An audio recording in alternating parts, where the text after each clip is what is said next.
بسم الله الرحمن الرحیم. د پیړیو را په دې خوا شک کوونکي ملحدین او معترضین دا دعوه کوي چې قرآن د بایبل یا نورو کتابونو نقل دی او یا محمد صلی الله علیه وسلم په خپله لیکلی دی. اوس د دوی د دې اعتراض جواب د قرآن منطق او ساینسي معلوماتو په اساس ورکو چې تاسو ته حقیقت معلوم شي. قرآن کریم یوازینی کتاب دی چې خپل ځان د ازموینې او ټیسټ لپاره وړاندې کوي او د چا نه د منلو سوال او غوښتنه نه کوي، بلکې ټولو انسانانو ته چیلنج ورکوي چې که کولی شئ غلطي ثابت کړئ. د النساء د صورت په 82 آیات کې قرآن کریم یو ډول ساینسي د ردولو او غلط ثابتولو ازموینه یعنی فلسفیکیشن ټیسټ وړاندې کوي. آیات فرمایي: آیا دوی په قرآن کې ژور فکر نه کوي؟ که دا د الله پرته د بل چا د لوري وی نو بېشکه ډېر اختلافونه او تضادونه به یې پکې موندلي وی. یعنی که تاسو فکر کوئ چې دا د انسان وینا ده نو انسان خو حتما غلطي او تیروتنې کوي، نو راشئ یوه غلطي یا تیروتنه پکې پیدا او ښکاره کړئ. نو راځئ چې د یوې ازموینې یا ټیسټ پیل وکړو، خو اول باید یو ساینسي میتود چې سټایلومیټري ورته ویل کیږي وپیژنو. سټایلومیټري په نننۍ نړۍ کې یو معتبر او منل شوی ساینسي میتود دی. په همدې علم سره غربي محققینو دا ازمویلې او معلومه کړي چې د شکسپیر مشهورې ډرامې په رښتیا هم هغه په خپله لیکلې وې او که بل چا. دا علم په محکمو کې هم د لیکوال د پیژندنې، د متن د مؤلف معلومولو او د نامعلومو لیکوالانو د موندلو دپاره کارول کیږي. د سټایلومیټري اصل ډیر ساده دی، لکه څنګه چې د هر انسان د ګوتې نښه او ډي ان اے خاص او ځانګړی وي، همداسې د هر انسان د لیکلو طرز، د کلمو انتخاب او د جملو جوړښت هم خاص او ځانګړی وي. دې ته لینګویسټیک فنګرپرینټ یعنی ژبنی فنګرپرینټ ویل کیږي. کله چې د سټایلومیټري بیلابیل ټیسټونه او الګوریتمونه یعنی طریقې په قرآن کریم عملي شوې، 3 داسې صفتونه وموندل شول چې نتایجو یې ساینسپوهان حیران کړل او په دې اړه غیر مسلمو څېړونکو هم کار کړی دی. دا نه چې دا کار یوازې مسلمانانو کړی دی. لومړی نتیجه د بشپړ یووالي او ثبات اعجاز دی.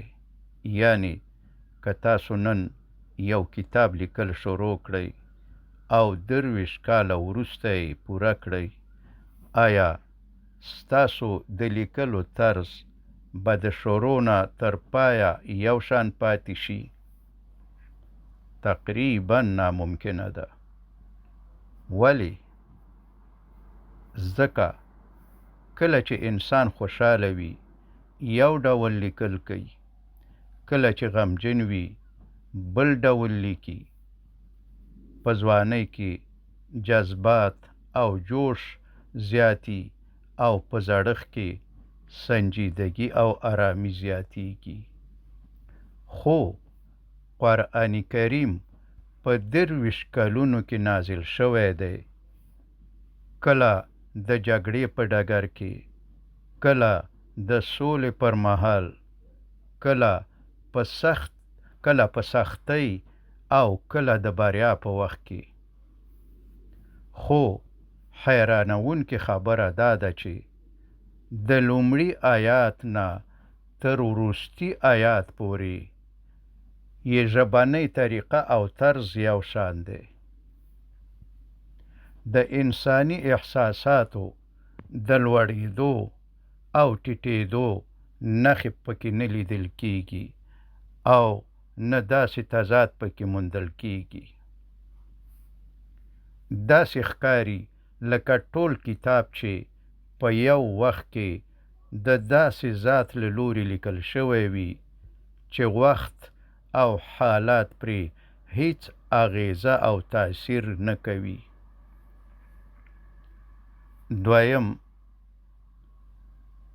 دویمه نتیجه، د حدیث او قرآن د طرز او ځانګړي انداز فرق. د نړۍ هیڅ لیکوال نشي کولی چې په خپلو 2 اثارو کې داسې 2 بیخي جلا ژبني طرزونه او طریقې ولري چې یو له بل سره هیڅ ورتهوالی ونه لري. که نعوذ بالله قرآن کریم نبی کریم صلی الله علیه وسلم لیکلی وی، نو د هغه د شخصي خبرو یعنی حدیث او قرآن د بیان طریقه او طرز باید سره ورته وی. خو کله چې محققینو او څېړونکو معلومات وڅېړل حیران شول.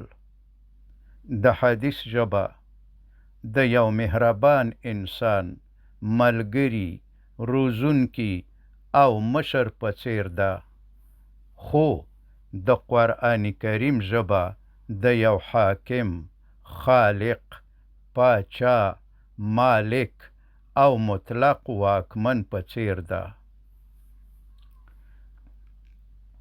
د سټایلومتري معلومات ښیي چې د قرآن ویناوال یعنی الله تعالی او د حدیث ویونکی یعنی نبی کریم صلی الله علیه وسلم 2 جلا شخصیتونه دي.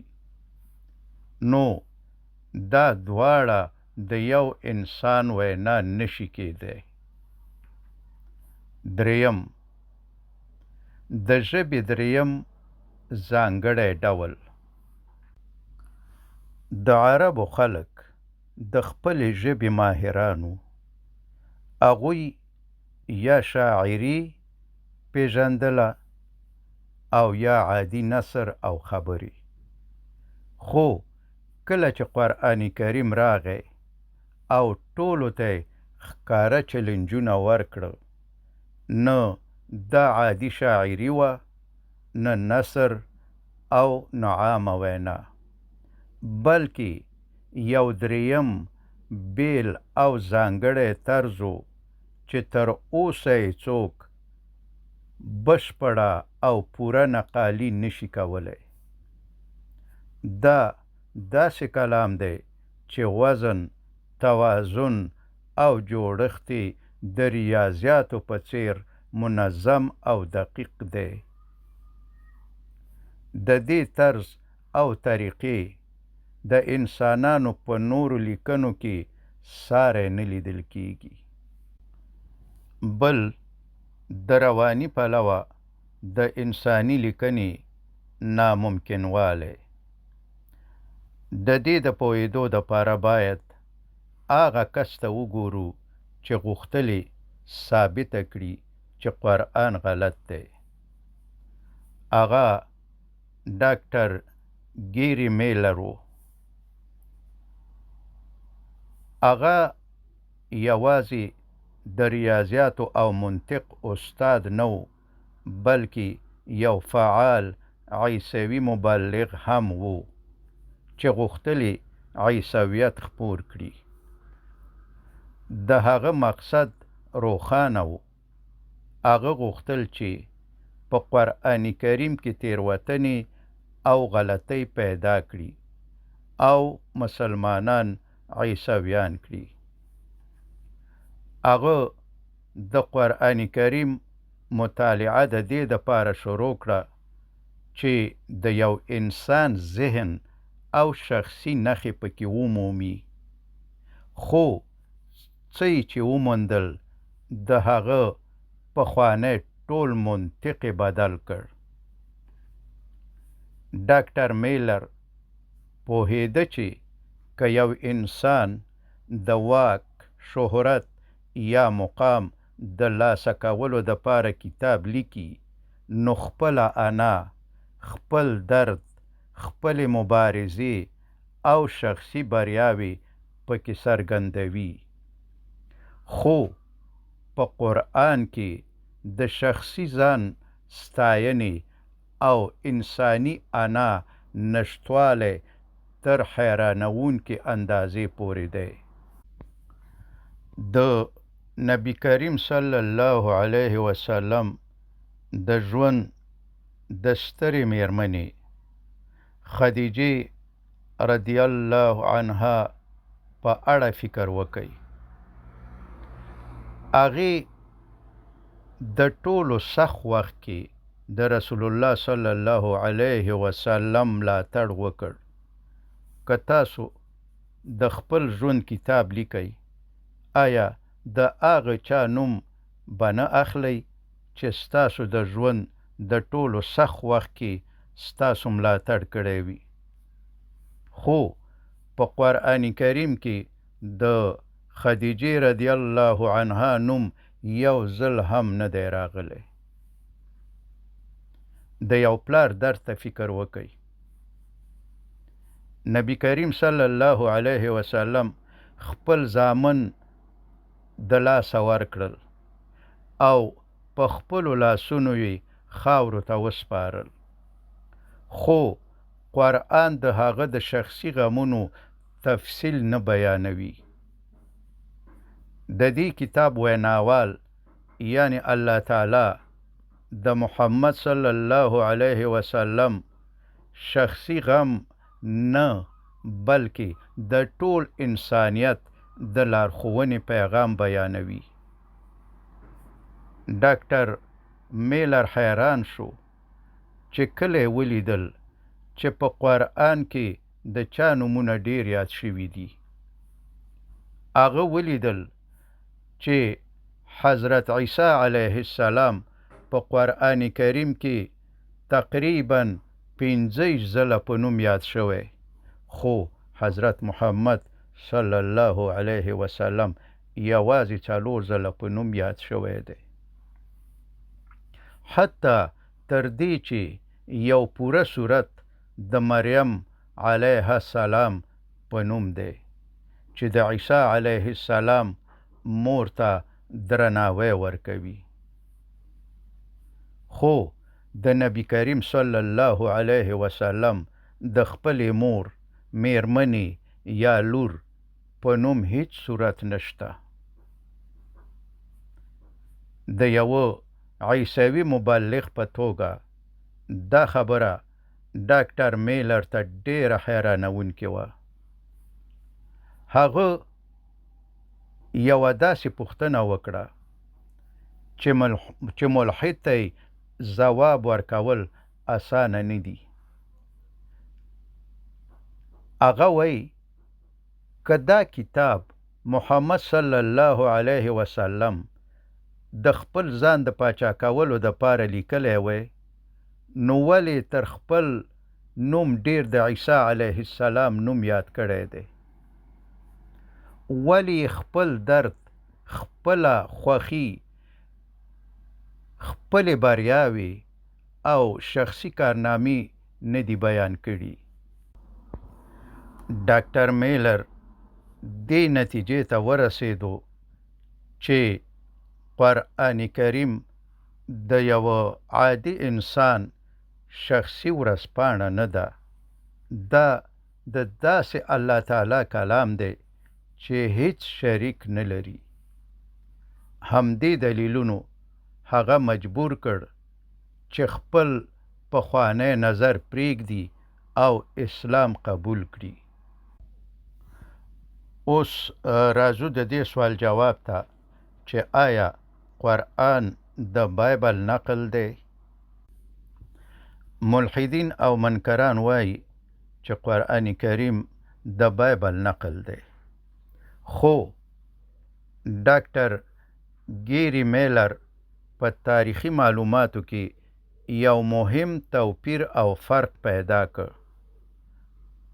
تاسو پوهیږئ بایبل د موسی علیه السلام او یوسف علیه السلام د دواړو دورو د مصر واکمنانو ته کوم لقب کاروي. بایبل د دواړو دپاره د فرعون لقب کاروي، خو قرآن کریم د حضرت موسی علیه السلام د وخت واکمن ته فرعون وایي، خو د یوسف علیه السلام د وخت واکمن ته ملک یا پاچا وایي. ولې دا توپیر شته؟ وروسته د لرغونو لیکنو او د روزیټا سټون په څیر موندنو له لارې معلومه شوه چې د حضرت یوسف علیه السلام د وخت په دوره کې هکسوس واکمنه کورنۍ وه او هغه وخت د فرعون لقب نه استعمالیده. نو بایبل دلته تاریخي تیروتنه کړې، خو قرآن هغه سم لقب کارولی چې د زرګونو کلونو لپاره انسانانو ته نه و معلوم. قرآن کریم د انسانیت، اخلاقو او عدالت داسې لوړ معیار جوړ کړی چې نننۍ پرمختللې نړۍ هم ورته درناوی کوي. د مثال په توګه د هارورډ د حقوقو د پوهنځي د کتابتون د ننوتلو پر دیوال د سورة النساء 115 آیات د عدالت د سترو مثالونو څخه ګڼل شوی و. ولې؟ ځکه قرآن فرمایي په عدالت کلک ودرېږئ او د الله تعالی لپاره شاهدي ورکړئ، که څه هم دا شاهدي ستاسو د خپل ځان، مور و پلار یا خپلوانو پر خلاف وي. دا هماغه نړیوال عدالت و چې د عربو له ساده صحرایي قبایلو څخه د تمدن مشران جوړ کړل. دا کتاب یوازې د ستورو لارې نه ښیي، بلکې انسان ته د انسان کېدو لار هم ورښیي. په دې کتاب کې د ساینس، ادب او ریاضیاتو دومره اعجازونه شته چې شمیرل یې اسانه نه دي. د سورة الانبیاء 10 آیات د بیگ بینګ خبره کوي. د سورة الانبیاء 11 آیات د جاذبې یعنی ګریویټي یادونه کوي. د سورة الانبیاء 12 آیات د ساتونکو طبقاتو لکه مګنیټوسفیر، هیلیوسفیر او اټموسفیر اشاره کوي. د سورة الانبیاء 13 آیات د مداري حرکت یعنی اوربیټل موشن خبره کوي. سورة الملک د شمسي نظام د جوړېدو په اړه خبرې کوي. سورت یاسین د لمر د حرکت اشاره کوي. سورت رحمان د لمر، سپوږمۍ، ختیځونو، لویدیځونو او کائناتي نظم په اړه یادونه کوي. د الطارق سورت د پلسر ستورو په اړه اشاره لري. د هر آیات دننه ډېر رازونه موجود دي او که تاسو منئ چې قرآن د کائناتو پیل او شروع سم بیان کړی، نو وګورئ چې د کائناتو پای څنګه بیانوي. د قرآن وروستي سورتونه ولولئ. هلته د ستورو د مرګ، د فزیکي نظام د ګډوډېدو او د کائناتو د پای یو ډېر دقیق او ویرونکی انځور دومره دقیق وړاندې شوی دی چې ساینس لا یوازې د دې احتمالي ماډلونه جوړول پیل کړي دي. د قرآن شواهد بې شمېره دي، خو د قرآن کریم په حقانیت اعتراض کوونکو او آخرت نه منکرانو تاسو آزاد اختیار لرئ، یعنی فری ویل لرئ. تاسو کولی شئ دا ټول له پامه وغورځوئ. تاسو کولی شئ د لمر په لوري سترګې پټې کړئ، خو دا دعوه نشئ کولی چې لمر وجود نه لري. وصلی الله تعالی علی خیر خلقه محمد و آله و اصحابه اجمعین.